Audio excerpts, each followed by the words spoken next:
¿Te quieres enterar de esas cositas exclusivas que te van a dejar con la boca abierta? Ahora podrás ser parte de Factores de Poder y suscribirte para seguir apoyando nuestros contenidos. Si visitas nuestro canal en YouTube, busca el botón unirte y te suscribes.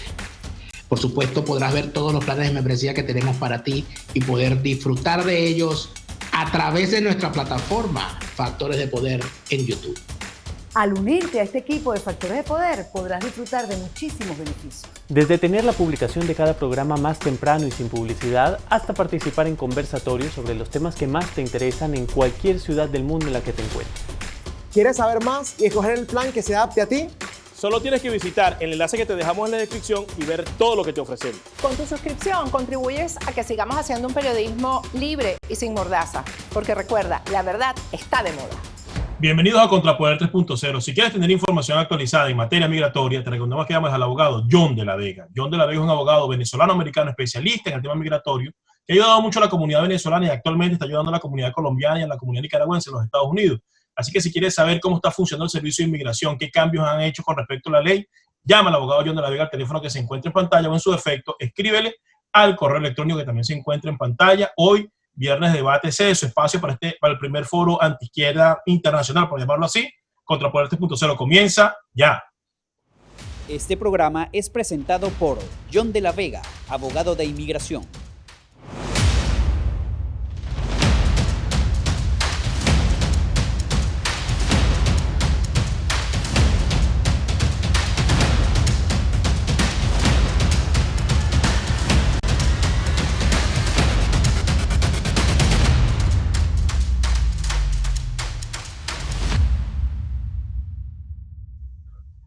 Bienvenidos a Contrapoder 3.0 con Esteban Hernández y José Antonio Colina. ¿Cómo estás, Esteban? ¿Cómo te ha ido?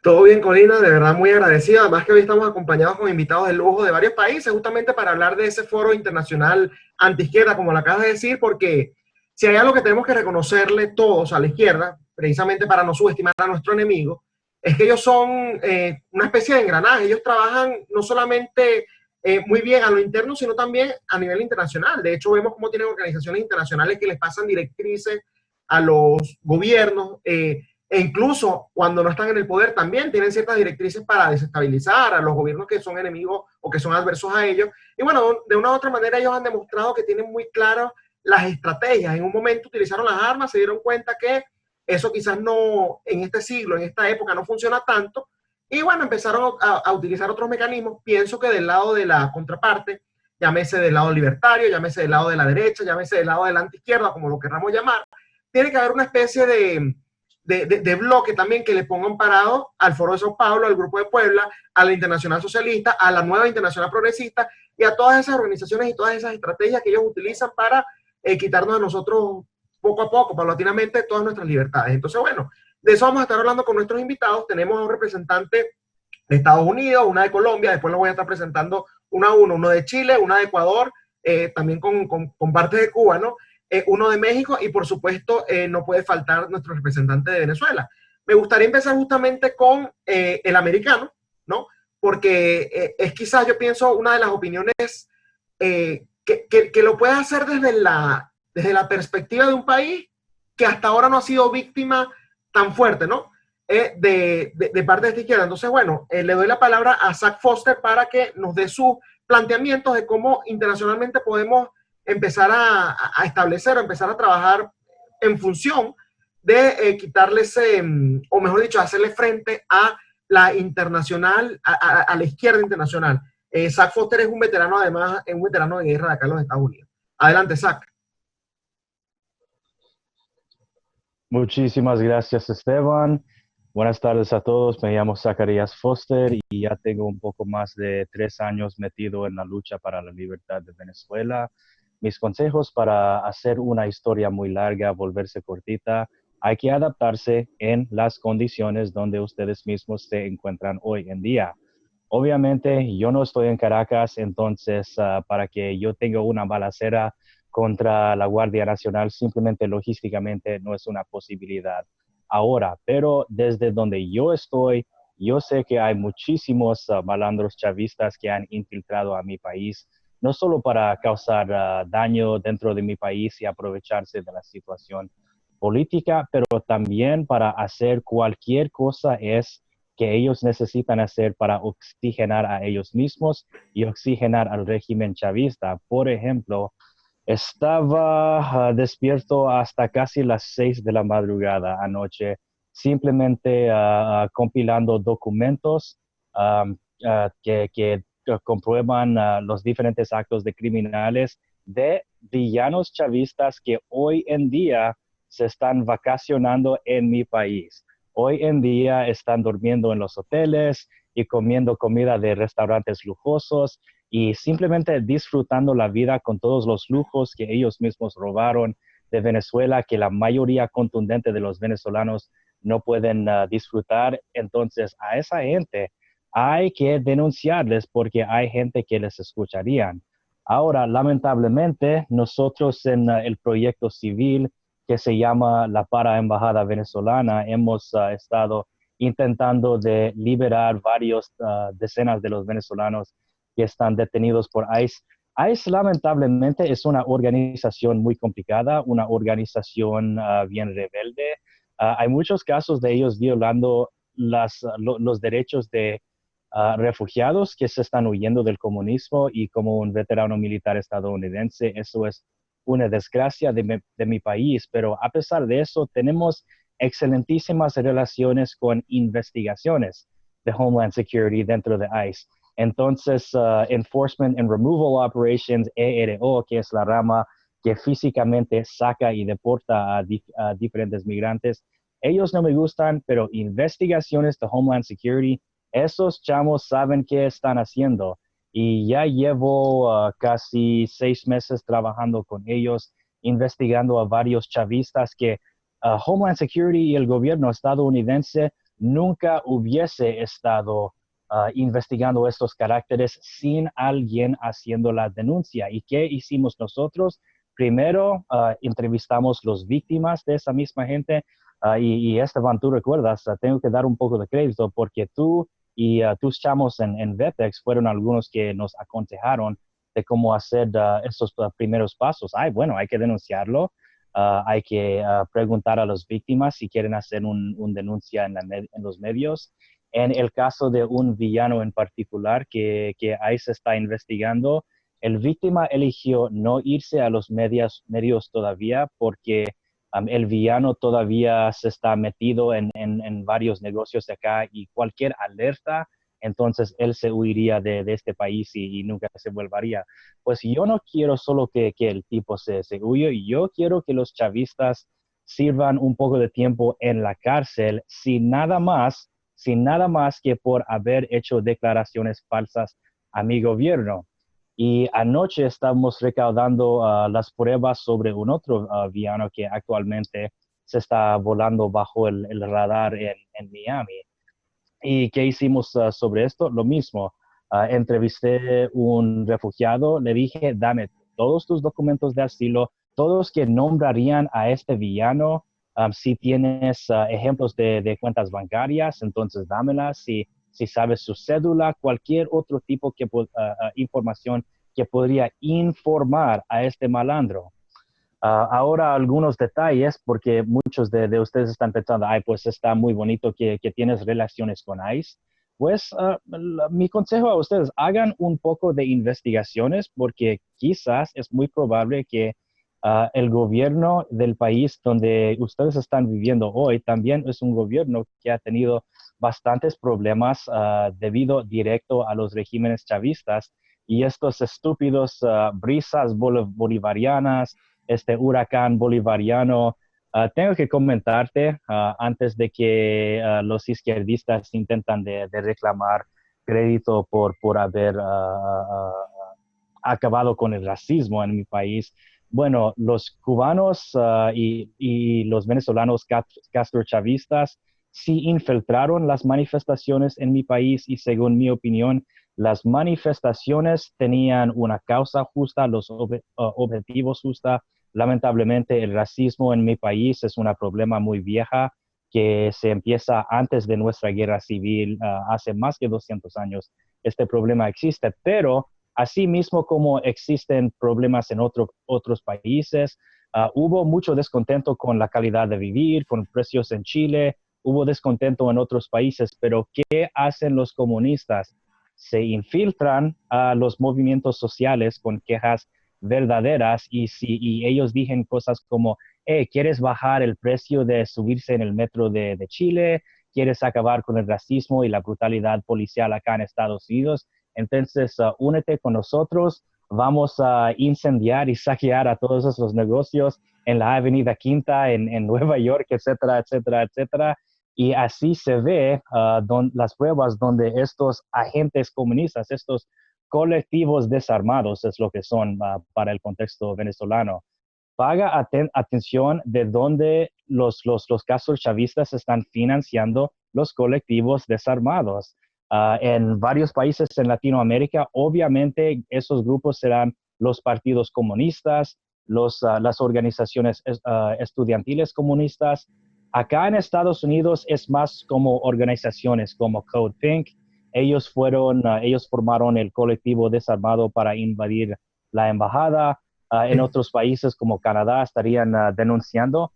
Sigue el camino de los fondos, porque si un investigador ciudadano podría denunciar a las autoridades, a los medios, a cualquier periodista que él conozca, mira, encontramos este camino muy claro de fondos desde el gobierno de Raúl Castro, desde la oficina de Nicolás Maduro, el usurpador, que está financiando a esta gente, estos actores malos, que no solo están destruyendo lugares en manifestaciones y haciendo todo posible para ayudar al castrochavismo, pero ellos mismos también están haciendo, permítame limpiar las palabras sucias, están usando estos estúpidos giras de verdad donde van a enviar.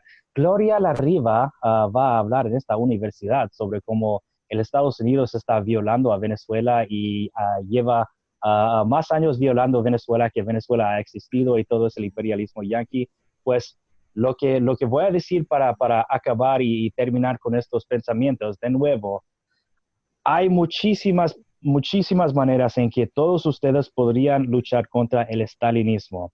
Mi queja no es con un estudiante que se está disfrutando de la letra de Karl Marx. Yo también tengo los libros de Karl Marx, porque a mí también me gusta estudiar. Mi queja es con todas las personas que han decidido aplicarse esas ideas en la forma de violencia, de estalinismo, de formar colectivos y milicias marxistas, de asesinar y cometer cualquier crimen contra la humanidad. Jamás me sentiré mal por arruinar las vidas de estos chavistas que han ingresado a Estados Unidos, porque esta gente solo en 2019 mataron más que 100,000 personas, 16,000 por muertes violentas, el resto de las muertes por enfermedad, por hambre, prendieron de nuevo las guerras contra los indígenas del siglo XVIII de Venezuela. Jamás me sentiré mal de luchar contra esa gente. Entonces, adáptense donde ustedes mismos se encuentran hoy. Así es. Y fíjate algo. Primero, muchas gracias, Zach. Me encanta que los llames villanos, ¿no? Porque eso es lo que son. Es incluso hasta deshumanizarlos, porque gente que se comporta de esa manera no son humanos, no tienen ningún tipo de escrúpulos, ¿no? Me encanta que los llames villanos y creo que me voy a sumar al uso de ese término. Segundo, algo importante que saqué de lo que allí dijiste, bueno, es que utilizan lo cotidiano, ¿no? Por ejemplo, el tema de los precios, por ejemplo, en Chile estaba colocando ese tema de los precios del metro, ¿no? Y lo tercero, muy importante, sigue los fondos, y allí es donde ves los nexos realmente que tienen ellos internacionalmente. Muy buena esa intervención. Ahora vamos a escuchar a Arturo Portillo, él es economista de México, bueno, que está siguiendo, un país que está siguiendo muy de cerca los pasos de Venezuela. Adelante, Arturo. Hola Esteban, hola José, muchas gracias por invitarme, muchas gracias a todos por estar aquí, es un orgullo estar con ustedes. Sí, yo creo que para pensar en una alternativa para hacerle frente a la izquierda internacional, un movimiento antiizquierda, como mencionabas, es necesario entender cómo se creó este foro de Sao Paulo en primer lugar. No voy a entrar mucho en detalles, yo estoy seguro de que tu audiencia conoce muy bien el tema, pero este foro de Sao Paulo se crea justo después de la caída de la Unión Soviética.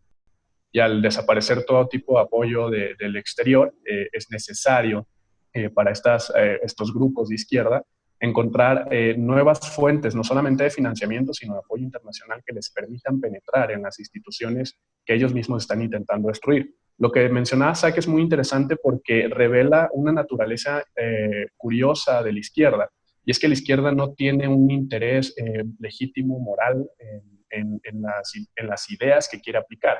Ellos disfrutan de la democracia, ellos disfrutan del libre mercado, ellos disfrutan de una libertad que aniquilan en sus regiones. Entonces, la forma en la que ellos hacen esto es debilitando las instituciones desde adentro. Y yo creo que eso es lo que tenemos que fortalecer si lo que queremos crear, si lo que queremos crear es un movimiento anti-izquierda internacional, es una protección fuerte hacia las instituciones que permiten la democracia y la libertad en nuestros países. Para poner un ejemplo muy común, Estados Unidos solamente tiene una constitución, solamente ha tenido una constitución. Y la retórica de la izquierda es que si algo está mal hay que cambiar la constitución, ¿no? Hay que crear una constitución nueva, hay que reformar, hay que crear una asamblea. ¿Y esto por qué? Porque de esa forma pueden hacer un borrón y cuenta nuevo y poner lo que se les antoje ahí dentro. Y dentro de esas nuevas constituciones y dentro de esas nuevas reformas que hacen es elimino la autonomía de todas las instituciones democráticas de mi país, elimino la autonomía de los bancos centrales para poder yo imprimir y controlar la economía a mi voluntad, elimino la competitividad económica y la competitividad empresarial para que solo mis amigos y mis cuates puedan invertir, puedan trabajar, elimino los sistemas de justicia para que nadie me pueda juzgar, elimino la libre expresión para que nadie me pueda reclamar nada después. Entonces, ¿cómo construimos un movimiento antiizquierda internacional? Es generando las condiciones para que estas instituciones puedan resistir a estos grupos de izquierda o incluso cualquier tipo de gobierno populista. Cabe destacar que también hace unas semanas, fue aniversario del inicio de la Revolución Cultural de Mao. Y viene muy ligado a lo que mencionaba Zach hace un momento. Ellos no solamente buscan una reforma a través de las instituciones, sino una reforma que les permita crear un nuevo lenguaje, construir una nueva identidad. El caso de México es muy curioso porque, por ejemplo, el presidente Andrés Manuel López Obrador recientemente, hace unas semanas, había hablado de desaparecer la autonomía de CONAPRED. CONAPRED es una comisión que se dedica a erradicar o a vigilar la discriminación en México y castigarla en la medida de lo posible y de sus facultades. No es que él tenga una victoria política por vencer a CONAPRED. Lo que él gana con eso es crear la idea de que él puede darle borrón a todas las instituciones que se le antoje, y ya lo ha hecho en el pasado. Lo ha hecho con las comisiones de competitividad, lo ha hecho con las comisiones de regulación energética, lo ha hecho con distintas instituciones, y una de las más peligrosas, o quizá la más peligrosa de todas, es el Instituto Nacional Electoral Mexicano, a quien ha intentado darle muchos golpes, pero de forma muy sutil, porque lo que menciona todos los días en sus conferencias mañaneras, que es en su aló presidente, es el Instituto Nacional Electoral es racista, es malvado, sigue intereses de la oligarquía, de los neoliberales, es una institución. Ningún otro país del mundo tiene institución nacional electoral, entonces nosotros, como somos una democracia tan perfecta, no deberíamos tener de ninguna manera un Instituto Nacional Electoral autónomo del gobierno federal, ¿no? Justo cuando fue ese mismo instituto el que permitió que él ganara esas elecciones, y al mismo tiempo quien nos permitió romper con esa tradición de 75 años de un gobierno que ya se estaba transformando en un gobierno dictatorial. Entonces, es muy interesante lo que menciona Zach, porque sí hay un intento, hay una tradición de eliminar lo cultural, que es esta revolución cultural de la que hablaba Mao, y hay una relación muy fuerte entre el Foro de Sao Paulo y el debilitamiento de las instituciones democráticas que tenemos en todos nuestros países, que de por sí son muy imperfectas y son muy susceptibles a cambios políticos bruscos, con esta conquista de que al principio solo un presidente de los miembros del Foro de Sao Paulo, solo uno de los miembros del Foro de Sao Paulo cuando se creó era presidente, y después casi la mitad de los países que formaban parte ya tenían líderes de los partidos políticos, de los 120 grupos diferentes que integraban este foro. Entonces, no hay que verlos como un ave herida, realmente no están heridos, están recuperando muchísima fuerza, podemos ver un resurgimiento, lo podemos ver en las diferentes medidas que están tomando a nivel internacional, y yo es lo que presento como una alternativa. Defender las instituciones que permitan la democracia y la libertad de los países. Y eso que mencionas es bastante grave, y efectivo, porque ya ha demostrado que son efectivos, esa estrategia gramsciana, ¿no? De justamente infiltrar las instituciones, y eso es a lo que hay que hacerle frente justamente, porque les ha funcionado. Son muy buenos estrategas, eso no hay que negárselo. Vamos a escuchar ahora a Diego Moreira. Él es vicepresidente del Partido Libertario Chileno. Y bueno, con todo lo que pasó el año pasado, sobre todo en Chile, pienso que nos puede dar una perspectiva más fresca, ¿no? De las nuevas estrategias que está utilizando la izquierda y cómo se le puede hacer frente. Adelante, Diego. Hola Esteban, hola José Antonio, hola a todos los que están. Es realmente un orgullo para mí poder representar a Chile en este programa y poder hablar sobre perspectivas de futuro para defender la idea de la libertad. Es realmente grato saber que no estamos solos en la pelea y que tenemos que unirnos. Sí, efectivamente, el caso de Chile va a pasar a la historia como, yo diría, un hito histórico que va a influir en el resto de la década, probablemente, quizás más. Es decir, hemos visto simbología anarquista que se usó en la Revolución de Octubre de aquí, en la protesta de Estados Unidos, por ejemplo, el famoso perro matapacos. Incluso habían banderas del Soviet mapuche, que es la CAM. Soviet le digo yo porque él se llama Consejo de Todas las Tierras, y ustedes saben que Soviet en ruso es Consejo. Y ese es un grupo de corte filo-anarquista, tiene financiamiento de la guerrilla colombiana, y que están haciendo la guerra en el sur de Chile, están aplicando la misma estrategia de las FARC, de guerrilla irregular. Y es llamativo porque, claro, estamos viendo la misma estrategia. Intentaron hacer evasiones del metro en Nueva York también. Recuerdo en noviembre del año pasado, o sea, estaba agudo el conflicto en Chile y ya se estaban replicando los métodos allá. Entonces, eso habla efectivamente de que ellos tienen una organización a todo nivel. Y para enfrentarla, bueno, es una tarea titánica, eso estamos todos de acuerdo. Y tenemos que, para poder hacerlo bien, tenemos que entender en qué está la izquierda actualmente. Ellos como lo hemos visto, a lo largo del siglo XX, se han reformulado varias veces su estrategia de poder dominar, porque ninguna les resulta. Y la estrategia actual tiene que ver con yo diría, un cambio de visión totalmente. Antiguamente, el poder se tenía que ocupar, si seguimos digamos, a Marx, tenía que haber una dictadura del proletariado, una revolución, dictadura del proletariado, luego un socialismo para llegar al comunismo. O sea, una cosa más bien vertical, desde el poder hacia la gente. Lo que estamos viendo en el siglo XXI, desde hace unos años atrás, es lo contrario, es atacar al sistema desde abajo, creando todo este tipo de instituciones horizontales, creando distintos grupos de interés que son afines a la idea de derrotar al sistema. Ejemplo de ello están por todos lados. Tenemos el indigenismo, que se replica en varios países de América, tenemos las disidencias sexuales, tenemos disidencias de tipo, no sé, hasta se ha creado un movimiento antigordofobia aquí en Chile, o sea, ya a nivel de molecularidad ya no da más. Entonces, con esta forma de atacar desde abajo, horizontalmente, de distintos flancos, a la vertical, que sería el sistema, llámese gobierno, poder ejecutivo, judicial, sistema económico en general, que lo atraviesa todo, desde abajo, lo van torpedeando y lo van debilitando. Y ese es un trabajo de años.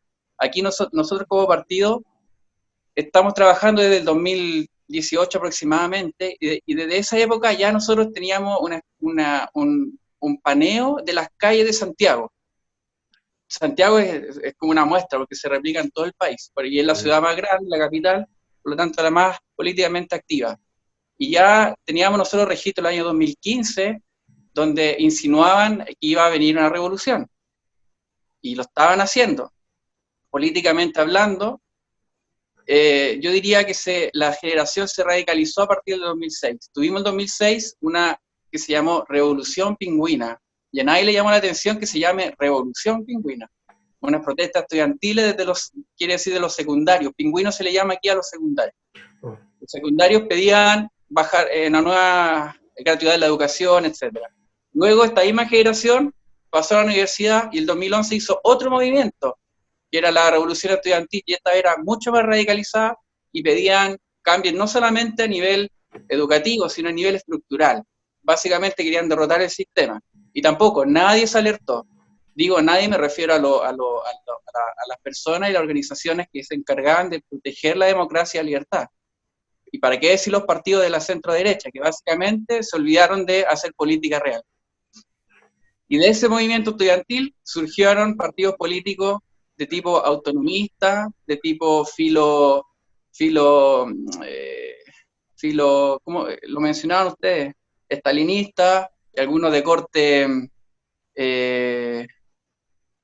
me olvidé cómo se llama el de los lentes, el marxista, el que era enemigo de Stalin.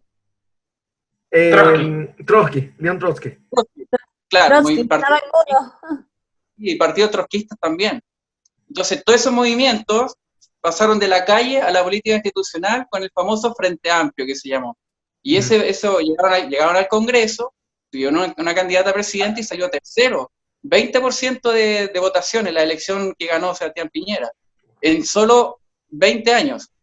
Entonces, hace mucho tiempo que se vienen dando señales de que iban a generar este movimiento, y nosotros estamos todavía en vía de formación y no tenemos aún la influencia para poder frenarlo de alguna manera. Entonces, una breve reseña de que tenemos que, para atacar a la izquierda del siglo XXI, tenemos que pensar que ellos están actuando de otra manera, por lo tanto tenemos que buscar otra estrategia. No podemos simplemente llegar a defender la idea de la libertad que nosotros queremos y listo. Tenemos que hacer, como mencionaron por ahí, todo un trabajo cultural. En Chile se viene inculcando desde los colegios toda esta idea de revolución, de atacar al sistema neoliberal, neoliberal entre comillas, con todo lo que le achacan, que es abusivo, que es la desigualdad, etc. Y nadie hizo caso. Estoy recordando ahora, diría el 2016, se filtró un video de una clase, de un taller extraprogramático que estaba dando el Frente Patriótico Manuel Rodríguez, en un colegio emblemático de aquí de Santiago. Ese frente, para que ustedes sepan, era un frente, digamos, que hacía la izquierda radical en la época de Pinochet, que todo el mundo creyó que se había desaparecido. Pero no, se supo que estaban trabajando escondidos, como siempre, y a nadie le impactó. A nadie le impacta que en el sur estos mapuches estén atacando camiones todos los días. Todos los días incendian fundos, atacan camiones, y a nadie parece entender, o sea, parece que nadie leyó historia de las FARC, por ejemplo. Es exactamente el mismo patrón.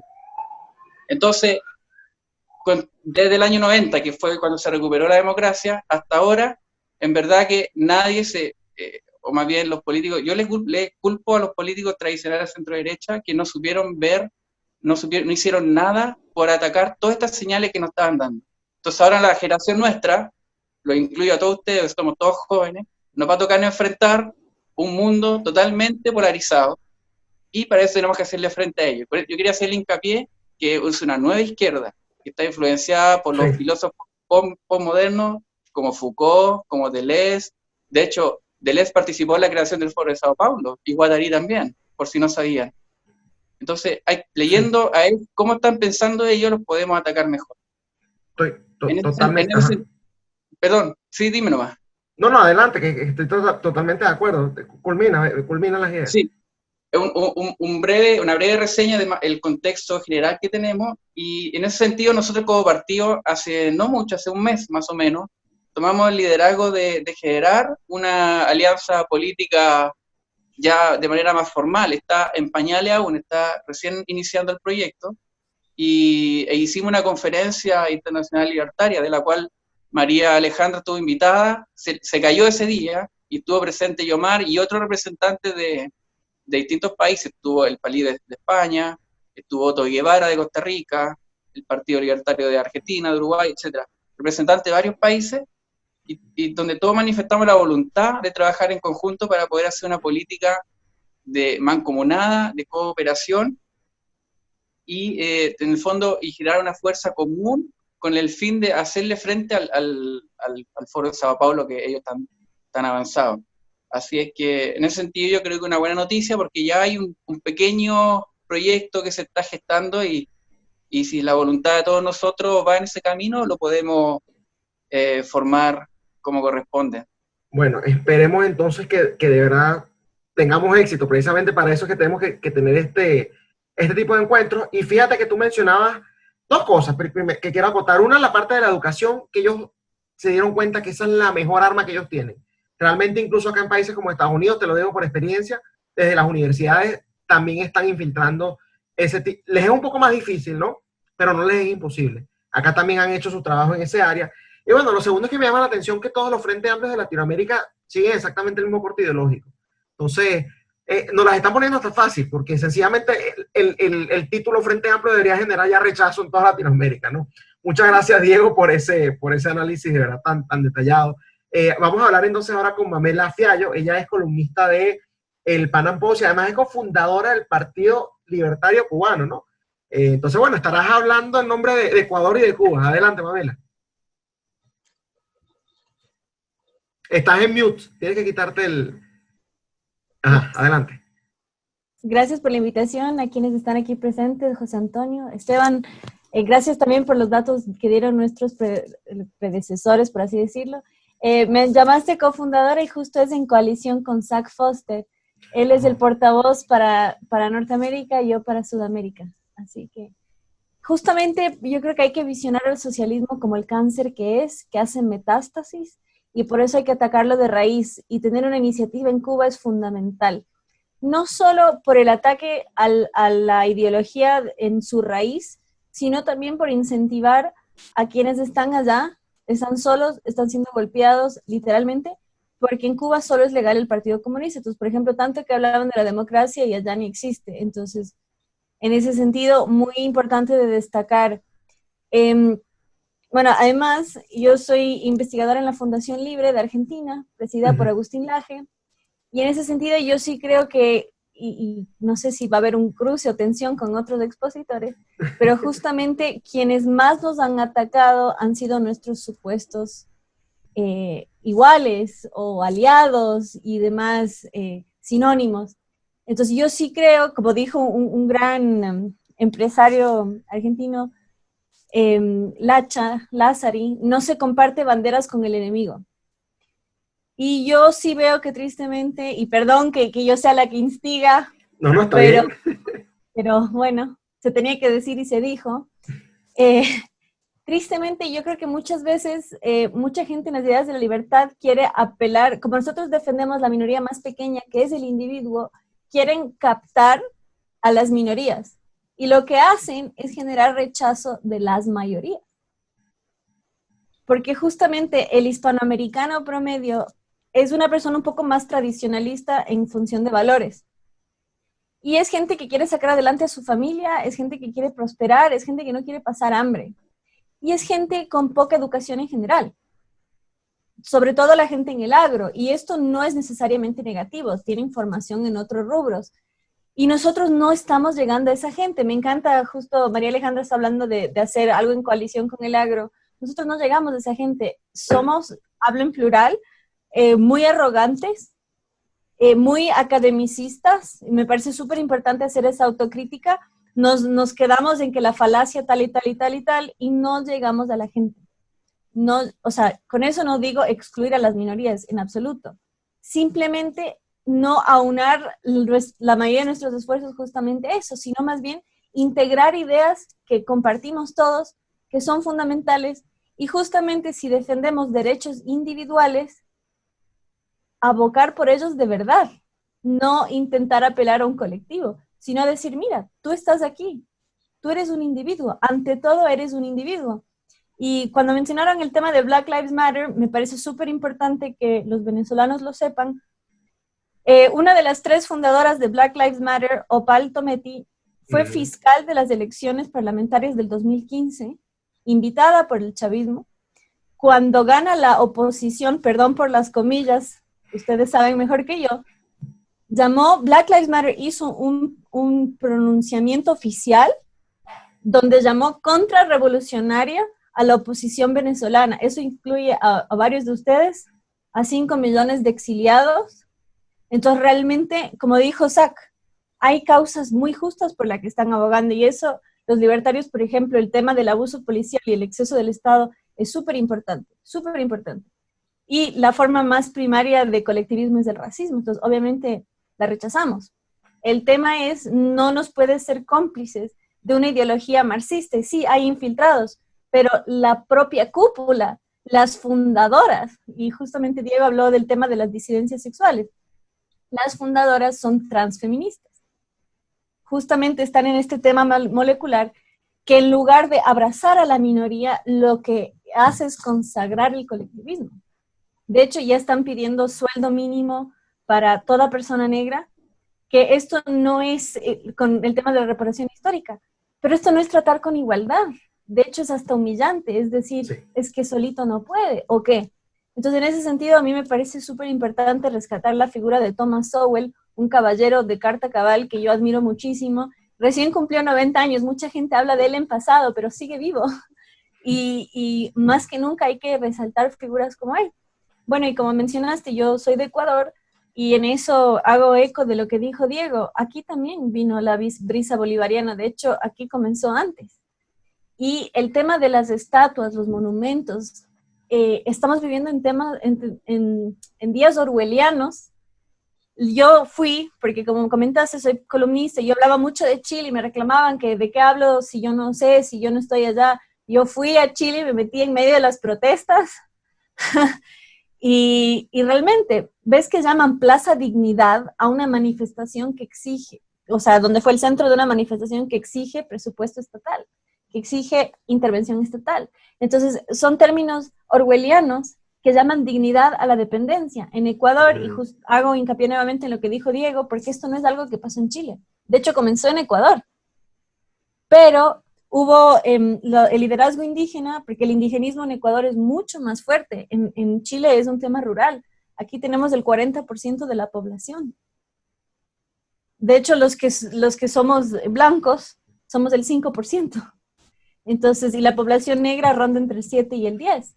Indígena es de más o menos el 40, mestizo, bueno, que cada uno tiene un grado de mestizaje, pero digamos de acuerdo a las tonalidades, identificaciones y tal. Bueno, tenemos 14 lenguas oficiales. Entonces el indigenismo aquí es súper, súper profundo, y tristemente, es lo que digo, indígena no es indigenista. Y, por ejemplo, yo combino mi activismo justamente con el hispanismo que nos incluye a todos. De hecho, una vez al año, el del Fuerte Mosse en Florida, porque la primera ciudad de Estados Unidos que fue fundada fue San Agustín, española, y una vez al año los descendientes de los negros e indígenas representan lo que fue la batalla de Fuerte Mosse, donde lucharon por España contra Inglaterra, precisamente porque ahí eran libres. Y mucha gente no sabe, pero el primer matrimonio cristiano que se celebra en Norteamérica fue entre un español y una negra libre. Entonces, justamente, la verdad nos hará libres, como bien dice, y yo sí creo, y cito a Karl Marx, él decía, en la sociedad burguesa, el pasado domina el presente. En la sociedad marxista, el presente domina el pasado. Entonces, es súper importante, y de hecho, bueno, Zach habla español porque él tiene ascendencia mexicana. Es súper importante que nosotros, al tener una lengua común, seamos mucho más unidos. De hecho, hablamos la lengua materna más hablada del mundo. El inglés es más hablado por un tema de negocios, del chino, sí, mandarín, porque son tantos, pero en realidad de provincia en provincia no se entienden. Nosotros recorremos todo un continente entendiéndonos, siendo infinitamente diversos en cuanto a etnias. Entonces realmente tenemos un legado súper rico, obviamente mucho que corregir, pero realmente a mí me encanta decirlo de una forma cute. Nosotros venimos del amor y la unión, y nuestros enemigos se alimentan del odio y la división. Nosotros somos el producto de una conquista que se dio mediante alianzas. En México se dio de forma muy clara, en Sudamérica también. O sea, un manojo de españoles conquistaron toda esta región precisamente porque tuvieron apoyo. Entonces, en ese sentido, hay que realmente tener más amor propio, y todo lo que está pasando, la izquierda se alimenta del auto-odio, del odio por tu origen, del odio por tu nación, del odio por tu etnia, del odio de todo lo que tú no eliges para comenzar, porque tú viniste en ese envase sin elegirlo. Entonces no te permiten desarrollarte como individuo tampoco. Entonces te niegan tu pasado, tu presente y tu futuro. Y esto tiene un impacto emocional brutal que realmente hay que superar. O sea, hay un meme buenísimo que dice, en Japón superó 2 bombas atómicas y Hispanoamérica todavía no superó a Colón. O sea, realmente.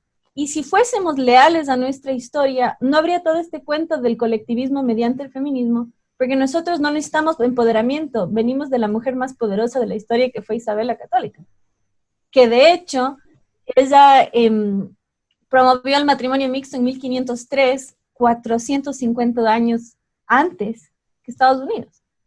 Entonces, realmente, nosotros, obviamente, no hay que, por criticar la leyenda negra, tampoco vamos a caer en la leyenda rosa, no era todo maravilloso, tampoco, ningún gobierno humano va a ser perfecto, pero sí hay unos mejores o peores, y en ese sentido no podemos ser relativistas morales, hay modelos que funcionan mejores que otros, y es una realidad demostrable, y realmente yo animo a quienes nos ven a ser realmente honestos con la historia y no, o sea, no caer en estas falsas dicotomías orwellianas. Miren a su alrededor, ¿de qué genocidio hablan? O sea, vean a la vasta mayoría de personas que lo rodean. Entonces, en todo caso, como digo, en el Ecuador somos minoría, ¿ya? Y por casualidad del destino. De hecho, mi papá es el único rubio de sus 9 hermanos. Entonces, la genética es así, se manifiesta más o menos. Mi hermano es trigueño, yo no. Entonces, es así, es azar. Y uno no puede ser culpable de algo que no eligió. Entonces, en ese sentido, realmente, yo sí creo que vivimos en tiempos urgentes. Chile era nuestro niño de oro, el ejemplo de todo lo que había que hacer. Y miren cómo está Chile. Yo en el Pan Am Post publiqué una nota que dice, Chile dijo basta a la ideologización comunista en las escuelas. Estadísticamente, acorde, mayor es la intervención del Estado en la educación, mayor es el adoctrinamiento comunista. Y esto no es casual, o sea, esto tiene una razón de ser. De hecho, hay un documental muy bueno, una entrevista, Yuri Bezmenov, que fue miembro de la KGB en la Unión Soviética, y él dijo, la Unión Soviética invirtió 80% de su presupuesto en adoctrinamiento de maestros en América, y lo vemos. O sea, realmente es un salir del adoctrinamiento que hay en las escuelas. Entonces tenemos una batalla contracultural, porque en realidad con Gramsci, la izquierda da la batalla cultural, nosotros estamos en una batalla contracultural. Pero como dije al principio, nuestros valores, lo que pregonamos, lo comparte la gran mayoría de la población hispanoamericana, simplemente sin formación. Entonces yo sí creo fielmente que si nosotros sabemos llegar a esa gente, ser mucho más humildes, o sea, no es lo mismo ser arrogante que ser orgulloso. Y en ese tema muchas veces es difícil zanjar la brecha.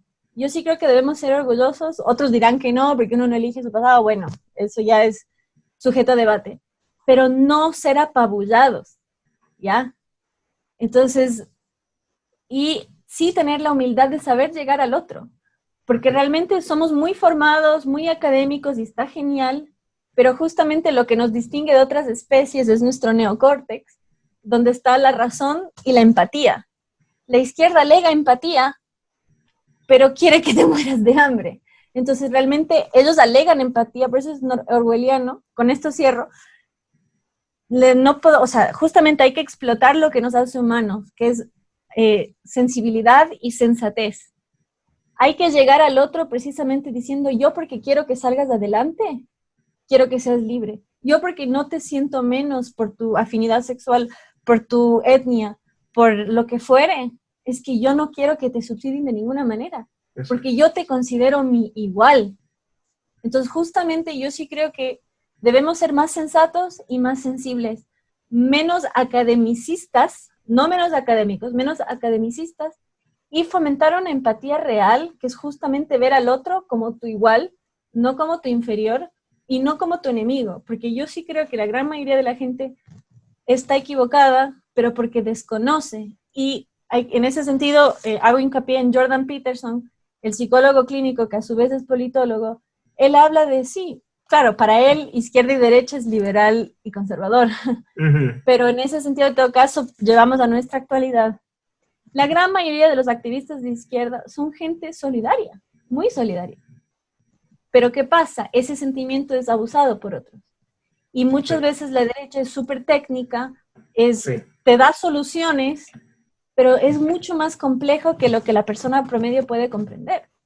Entonces, por eso digo, equilibremos sensatez y sensibilidad, lleguemos al otro con empatía, siempre como un semejante y nunca como un inferior. Y cierro con una frase muy, muy banal, pero que me encanta. No hablo mal de los pobres porque de ahí vengo, ni de los ricos porque allá voy. Dejemos de hablar de la pobreza como algo estática. No soy pobre, estoy pobre. Y tampoco desde la arrogancia de que la riqueza es algo fijo porque se puede perder. Entonces, realmente promovamos la movilidad social. Muy bien, Mabel, muchas gracias. Y me gusta mucho esa frase, no soy pobre, estoy pobre, de verdad que es tremendo, bastante poderosa. Y fíjate que hablas una de la parte de la información histórica, que juega un rol bastante importante en esto. Pienso que ese es uno de los flancos que hay que atacar. Y la parte de que tú dices que no le llegamos a todos, porque somos academicistas. Eso es un error que todos lo reconocemos y hemos sido incapaces de arreglarlo. Es bastante importante simplificar el mensaje, porque la izquierda precisamente es empática. La izquierda se va a los sentimientos. No sirve para nada, pero ellos te dicen que te entienden, que te apoyan, que te van a ayudar sin argumentos, sencillamente utilizando los sentimientos. Nosotros tenemos los argumentos. Porque hemos sido incapaces de utilizar los argumentos con la parte sensible? Esa es una gran interrogante que nos tenemos que responder en la contraparte. Si me permites agregar un detallecito, hay una política que fue candidata a vicepresidente en Ecuador, Mae Montaño, una mujer negra guapísima, y ella dice, nadie es menos libre que el pobre que no puede elegir cuándo comer. Y dijo que la primera vez que ella se sintió libre en su vida fue cuando cobró su primer cheque. Y decía que donde ella vivía, hija de madre soltera, en una provincia predominantemente negra, sumamente pobre, que no había alcantarillado, que no había pavimentado, pero la izquierda llegaba. No llegaban los servicios básicos, pero ahí estaba la izquierda. Ahí estaba la izquierda. Bueno. Entonces, ¿cuál es el discurso que te llega? Ese es un gran ejemplo. Y bueno, por supuesto. Si nosotros promovemos la iniciativa privada, hagámosla. Así es. Por supuesto, no podemos hablar de Venezuela sin antes hablar de Colombia. Nuestros vecinos, nuestros amigos, nuestros hermanos, compartimos historia, compartimos causa. Como dicen, ¿cómo es que dicen? Si en Venezuela hay una tormenta, en Colombia llueve, pues por ahí van los tiros, ¿no? Justamente porque todo lo que sucede en un país nos afecta al otro. Así que bueno, te doy la palabra a ti, María Londoño, directora del Movimiento Libertario de Colombia. Adelante. Hola Esteban y José Antonio, muchísimas gracias por invitarme a este espacio y sobre todo por generar este espacio en primer lugar, que estemos tantos líderes maravillosos de habla hispana, por decirlo así, como los Mamela, como los Yomar, Zach, Arturo y Diego. De verdad que todo lo que han dicho y lo que han hablado apoya mucho precisamente a generar esos planes para lo que estamos hablando aquí hoy, ¿no? Y eso es cómo hacemos... Más que cómo le hacemos contrapeso, creo que es más hablar cómo hacemos irrelevante al Foro de Sao Paulo, cómo seguimos haciendo irrelevante las ideas de la izquierda. Y en ese sentido creo que Mamela lo acabo de decir muy bien y es, bueno, si creemos en la iniciativa privada, ¿por qué no estamos promoviendo más la iniciativa privada? Y Esteban, tú sabes que a mí me encanta hablar de economía, de finanzas, criptomonedas, plata, cash. Y precisamente ese era el foco que hoy quería traerles a ustedes, y es que la forma de ser irrelevante al Foro de Sao Paulo es precisamente a través del mercado de capitales, es a través de los negocios. Si entre nosotros los que creemos en las ideas de la libertad, si entre nosotros en los que nos hacemos llamar libertarios o derecha, como se que a veces Esteban se hace llamar, pues bueno, ¿dónde están esos negocios que estamos empezando a generar, ¿no? Y en todo este camino que yo he tenido como directora del movimiento libertario, que lo llevamos de ser un movimiento a veces incluso solo en una ciudad que era Bogotá, y que ya podamos estar tomando estos espacios, que podamos estar haciendo conexiones, y que creo que en ese sentido el rol de los libertarios de Venezuela ha sido determinante, porque ustedes de cierta manera han estado diseminados por todo el mundo y nos han apoyado a hacer esas conexiones. El hecho que yo, como lo decía Diego ahorita antes de que entráramos a los micrófonos, que yo pudiera estar en enero en una entrevista en Santiago de Chile con Diego en la radio, gracias a que nos presentó alguien de Venezuela, pues lo que tú dices muestra que estamos íntimamente conectados entre las sedes de la libertad y que somos un movimiento internacional y que tenemos que empezar a ser un movimiento internacional de acción. Y aquí también retomo algo que dijo Zach, y es este tema de decir los villanos, ¿no? O sea, si la izquierda es los villanos, entonces nosotros por obvias razones somos los héroes, y como tal tenemos que comportarnos como los héroes y no estar lloriqueando y diciendo, es que mi gobierno no hizo, es que por favor, Duque haz, es que Almagro, ¿tú qué estás haciendo? No, ¿dónde están las soluciones que nosotros vamos a empezar a generar como héroes que somos, ¿no? Y un héroe no se queda callado. Un héroe no espera que le den la palabra, un héroe sale y hace que las cosas pasen, hacen que las cosas se generen. Y en ese sentido, un poco ese llamado a la acción, alguien nos decía en la primera media maratón empresarial que hicimos en mayo, nos escribía que el verdadero héroe es el que sale y hace que las cosas pasen y simplemente no está esperando a ver qué sucede. Y siento mucho que ese ha sido el sentimiento que hemos tenido desde todos los movimientos, desde todos los think tanks liberales, libertarios, que queremos, más que cambiar el mundo, queremos cambiar nuestros propios mundos y decirle, defiendo la libertad porque quiero tener la vida que me sueño, como Mela lo estaba diciendo de la historia que contaba. Me siento libre cuando puedo cobrar mi cheque, tengo mis ingresos y tengo la vida que quiero. Y siento que eso es lo que tenemos que empezar a promover, y eso se promueve a través de los negocios, de tomar acción. Un poco también aquí quería hablar y retomar cómo le quitamos esa relevancia al Foro de Sao Paulo, es empezándole a dar más relevancia de pronto a unas sociedades agoristas, que entre nosotros mismos podamos empezar a generar esos mercados negros, entre comillas, por decirlo así. Si creemos en la competencia, si creemos en el libre mercado, bueno, montémosle la competencia al gobierno, porque tenemos que esperar que el gobierno salga y solucione el hambre de miles de personas que están pasando hoy, tanto en Venezuela como en Colombia. Lo tomo acá porque es lo que yo veo en el día a día, y sobre todo ahora con la pandemia, que no podemos salir a trabajar, que las personas que tenían un ingreso del día a día no pueden estar saliendo a trabajar.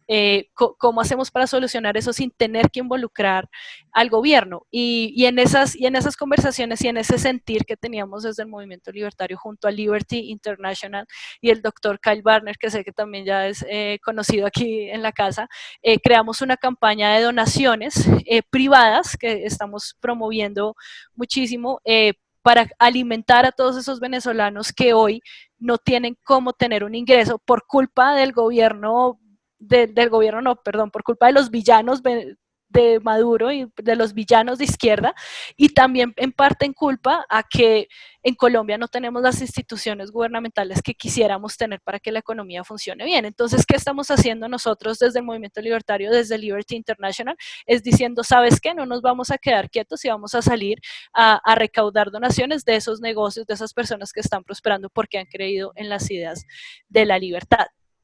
Y en esta parte de hablar del agorismo, de hablar de tomar acción frente a estos espacios, también es importante hablar un poco de si somos una sociedad internacional, más allá que solo movimientos. Siento yo que ya hemos pasado de ser pequeños movimientos a ser ya una sociedad internacional, a ser una red internacional. Pues en ese mismo sentido tenemos que tener una misma moneda, ¿sabes? Y ya hoy, gracias a la tecnología, gracias a la hiperdigitalización que estamos viviendo en este momento, pues también tenemos como libertarios y como personas que defendemos, como amigos de las ideas de la libertad, salir y decir, ¿sabes qué? Yo mi ingreso y yo mis negocios ya no los voy a basar en el peso o en el bolívar, sino que sabes que los voy a empezar a valorar de pronto en dólares, incluso en criptomonedas, porque le estoy haciendo la competencia al gobierno. Es decir, tú eres tan ineficiente que yo no me voy a quedar detenida o detenido a esperar a que tú soluciones tus problemas de Banco Central, sino que yo estoy tomando acción sobre mis negocios y sobre las personas con las que hago negocios.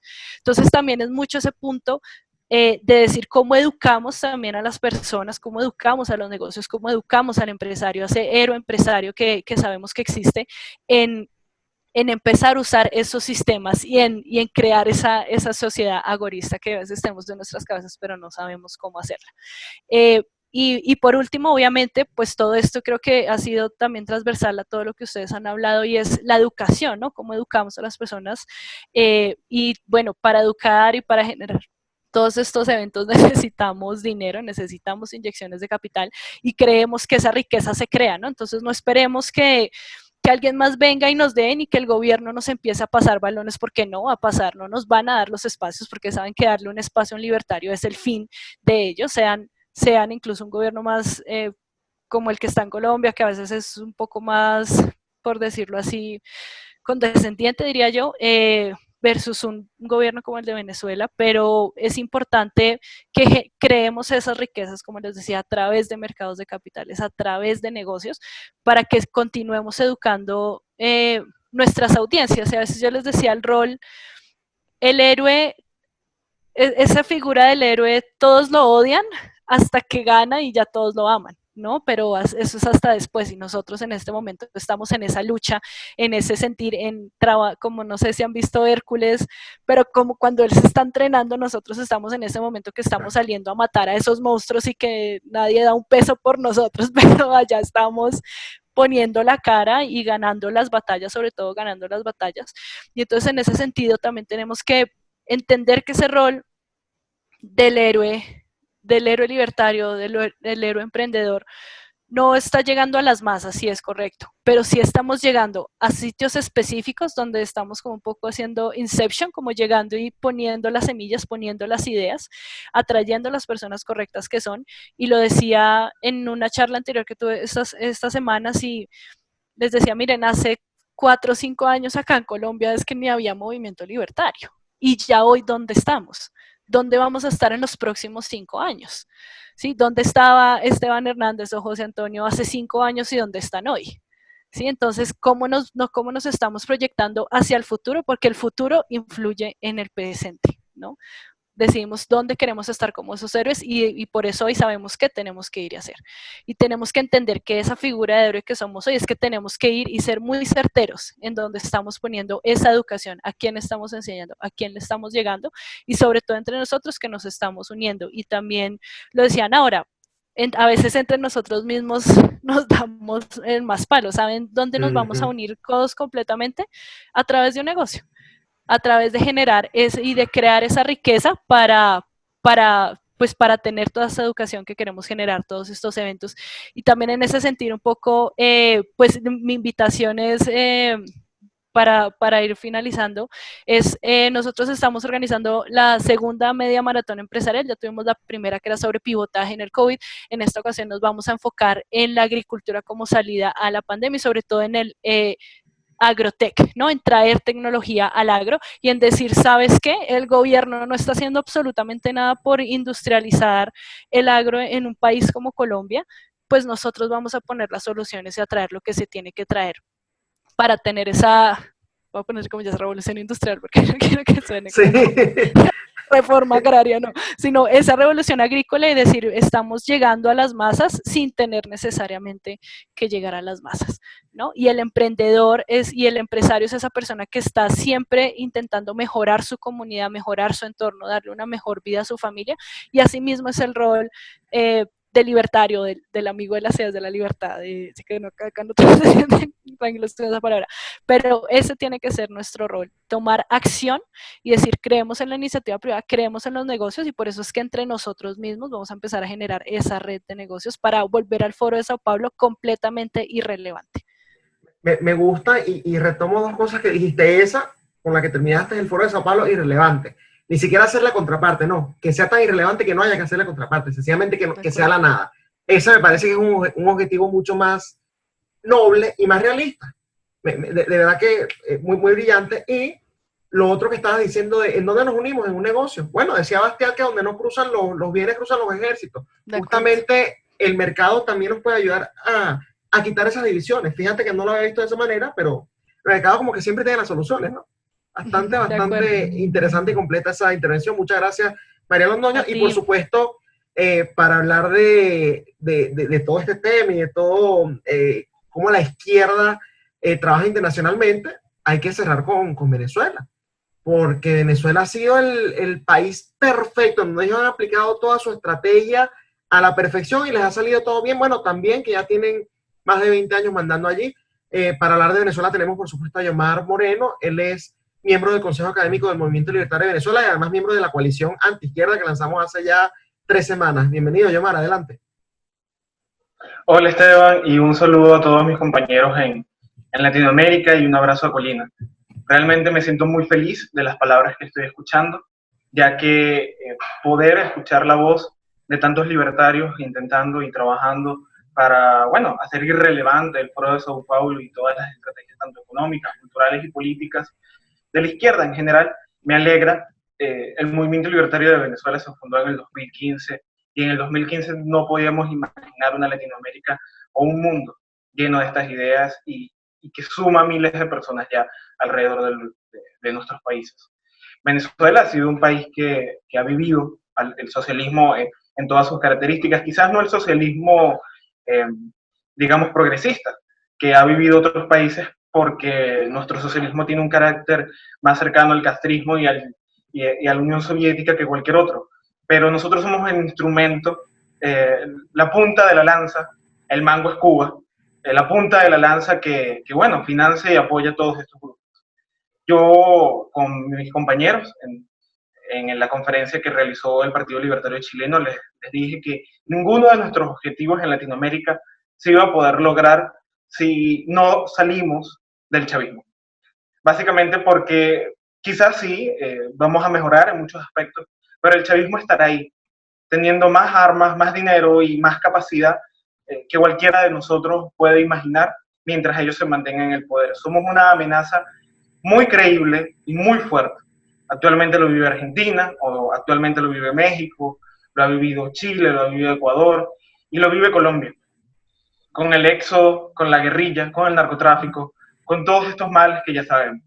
Y por eso en la conferencia libertaria, y desde hace bastante tiempo, incluso en un programa anterior que tuvimos Paulina y Esteban, hablar sobre esta alianza internacional hispanoamericana que tenga como objetivo desplazar y, como dice Londoño, hacer irrelevante al Foro de Sao Paulo.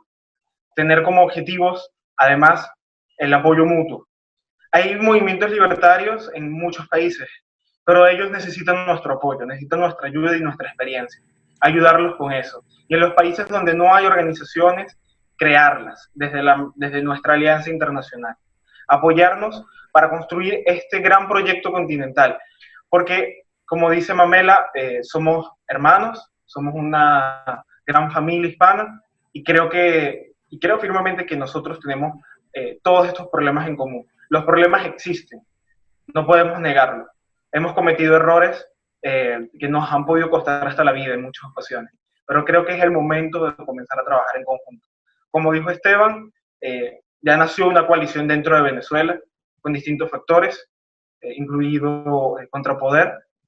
Es el momento de que nazca una en Latinoamérica, es el momento en que Latinoamérica se ponga los pantalones y levante su voz contra el totalitarismo. Porque quizás el día de mañana salgamos del chavismo, pero está China, está Rusia, y ellos no van a detenerse como el chavismo. Y quizás mañana podamos ganar la batalla cultural, pero tendremos una guerra económica que vencer. Tendremos empresas privadas que trabajan codo a codo con el Partido Comunista, que prefieren vender la libertad que colaborar con nosotros, que creemos en la prosperidad de Latinoamérica y en la libertad. Y separados no lo vamos a lograr. Esto no es un hobby, esto no es un pasatiempo, esto no hay que dedicarle unas cuantas horas al día o como un simple deporte. Esto es una profesión porque ninguno de nuestros objetivos se va a lograr. Y bueno, mi discurso es para que trabajemos en conjunto. Nuestras propuestas del Movimiento Libertario de Venezuela ya están hechas, nuestras estructuras, nuestros manifiestos, nuestras imágenes, todo ya está hecho. Solamente esperamos que Latinoamérica reciba esta propuesta como debe ser y podamos trabajar en conjunto con cada una de estas propuestas. Una batalla cultural, una batalla económica, una batalla académica y una batalla de propaganda también, porque tenemos que formarnos, tenemos que comenzar a trabajar en la propaganda. El marxismo nos gana por propaganda, no nos gana ni siquiera por las armas, porque hasta en el capitalismo se puede vivir y se pueden comprar armas, como saben Colina y Esteban. Pero los marxistas nos ganan en propaganda y pueden poner a los que se supone que son nuestros aliados, tanto la ciudadanía como los empresarios, en contra nuestra. Y tenemos que comenzar a trabajar en eso. Y creo que a Londoño le faltó algo al final de su discurso, y es que el futuro es libertario. Bueno, muchas gracias, Yomar, de verdad, brillante, brillante. Y fíjate, eso que dice, la propaganda también es otro tema bastante importante que a veces hemos dejado de atacar o de afrontar, ¿no? Bueno, antes de culminar con Colina y las conclusiones de lo que pueda sacar de aquí, ¿no? Excuso, como habrán visto que se han ido varios del panel, justamente por lo que está diciendo Yomar, no nos está regalando nada, Zach se tuvo que ir a trabajar, María Londoño tenía pendiente otra reunión, también sigue trabajando entonces por la causa libertaria, igual que Arturo Portillo, así que bueno, por esa razón es que no están acá, pero precisamente están en la movida, por decirlo de esa manera, así que bueno, Colina, ya para concluir, bueno, ¿qué te ha parecido?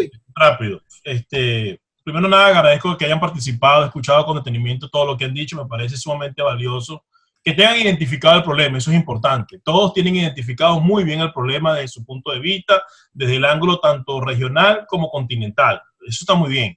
Lo que sí sigo sintiendo, y es el trabajo donde hay que avanzar, es que a la hora de plantear una estrategia como tal, nadie la tiene clara. Y es en eso que hay que trabajar, porque todo el mundo tiene claro qué es lo que está ocurriendo y cómo opera la izquierda. Y todos tienen una idea de cómo supuestamente se pudiera confrontar. Pero a la hora de plantearlo en estrategia, en acciones, es donde básicamente nos quedamos cortos, y es allí la importancia de una coalición regional, pero que se base en la acción, que se base en las estrategias claras, para poder avanzar en el desplazamiento o en convertir a la izquierda en algo completamente irrelevante. Porque sí, yo estoy muy de acuerdo con Zach Foster, hay que denunciar a los corruptos, eso es importante, pero eso no nos va a llevar al poder en los países. Hay que hacerlo, pero hay que avanzar un paso más. Estoy de acuerdo con Arturo, hay que fortalecer las instituciones desde adentro, muy bien, pero para fortalecerlas hay que estar en el poder. No puede fortalecer las instituciones de la acera del frente, y nos hemos dado cuenta de eso, como la izquierda, llegando al poder, destruye todo, porque básicamente destruye el hilo institucional y destruye la sociedad como tal. Entonces, eso está muy bien, pero para poder hacer eso, hay que tener el poder en la mano de alguna manera. Estoy también de acuerdo con Diego, que hay que buscar otra estrategia, por supuesto que sí, y esa estrategia tiene que ser muy efectiva para poder desplazar la influencia que tiene la izquierda en todo el continente. Mamela fue muy clara diciendo que hay que comunicarse con el de abajo y ser menos académico. Sí, eso está bien, y estoy completamente de acuerdo con ella. El problema es que no hemos comenzado a hacer un discurso que realmente le llegue a las bases. Nos quedamos siempre con la descripción, con la frase de los psicólogos, de los historiadores, pero no hemos sido capaces de llegarle al de abajo, y hay que trabajar en ello. María Alejandra dice muy acertadamente que hay que fortalecer entre nosotros mismos pues la economía, por decirlo así, o la gente que puede invertir para fortalecernos, pero ella tiene que recordar que en los países quien tiene el control de la economía y quien tiene el poder es el gobierno como tal. Entonces, para poder fortalecer eso, tenemos que ser gobierno. Y es básicamente lo que hizo la izquierda con el Foro de Sao Paulo. Creo que no sé si fue Saab o Mamela, no sé quién fue que lo dijo, que al principio ganaron unos cuantos y después la mitad eran todos presidentes de los países en América Latina. Por eso fue que se fortaleció, porque tuvieron la fórmula y la herramienta para llegar al poder. Y Yomar dijo muy acertadamente, sí, hay que desplazar al Foro de Sao Paulo. Ya nos hemos alineado internamente en Venezuela, esperamos hacer lo mismo en todo el continente, y yo lo que realmente quiero finalizar diciendo es que tenemos que hacer que los libertarios o los derechistas, los conservadores, como lo quieran llamar, porque yo ahí siempre me enredo, realmente tengan la capacidad de captar lo principal, que es el recurso humano. Si la gente no tiene seguidores, si esos seguidores no tienen organizados, no puede tener fuerza. Y yo pienso que allí es donde ha fallado todos los que tienen unas ideas conservadoras. Lo dijo Yomar muy bien, hay que enseñar nuestro propio sistema de propaganda y utilizar estos espacios para captar los seguidores, organizarlos y realmente convertirse en una fuerza. Porque pienso, y este es el gran éxito, por lo menos este primer encuentro, que ya por lo menos las conexiones a nivel regional están. Que haya hoy aquí una persona de cada país exponiendo lo que sabe y cómo ve la situación, ya eso es bastante. Y que esas personas estén conectadas es muy importante. Ahora tenemos que ir a la segunda fase, que es fortalecer esos movimientos, y por eso es que la verdad, pues los exhorto a que los sigan fortaleciendo y a que puedan agruparse de una manera más coordinada para que realmente sea una fuerza. Y a todos les digo, la única manera de que la derecha pueda fortalecerse es tomando espacios de poder en toda América Latina. Esa es la realidad. Y hacia allá hay que trabajar. La forma de desplazar a la izquierda es tomando el poder en los países y fortaleciendo las instituciones para que las cosas funcionen. Así que en este primer encuentro creo que ha sido sumamente importante. Lo vamos a repetir nuevamente, pero cuando lo vamos a repetir vamos a ir muy más a las estrategias concretas de cómo lograr ser un muro de contención realmente para la izquierda en América Latina, que se ha apoderado, valga la redundancia, del poder y desde allí ha destruido las instituciones. Es el deber de nosotros que pensamos diferente convertirnos en un muro de contención y fortalecernos de tal manera de eventualmente llegar al poder. Así que les agradezco a todos enormemente haber participado, a Diego, a Mamela, a Yomar, a María Alejandra, a Arturo, a Sach, que sé que ha tenido que trabajar bastante y sé que es un veterano de guerra en los Estados Unidos, y les agradezco enormemente por haber participado en esta plataforma que, como les dije anteriormente, lo vamos a utilizar este espacio y las futuras iniciativas para promover ideas distintas a las de la izquierda y eventualmente lograr fortalecer estructuras que lleguen al poder. Así que muchas gracias a todos. Esto ha sido todo por hoy en Contrapoder 3.0, que se dio su espacio para tener este primer foro antiizquierda internacional, y será nuevamente que nos veamos nuevamente acá en Factores de Poder, que es el canal de la información, el próximo lunes. Es importante que mantengamos siempre la sintonía y que nos apoyemos para que estas ideas puedan llegar a la mayor cantidad de personas. Muchas gracias y que tengan todos buenas tardes. Este programa fue presentado por John de la Vega, abogado de inmigración.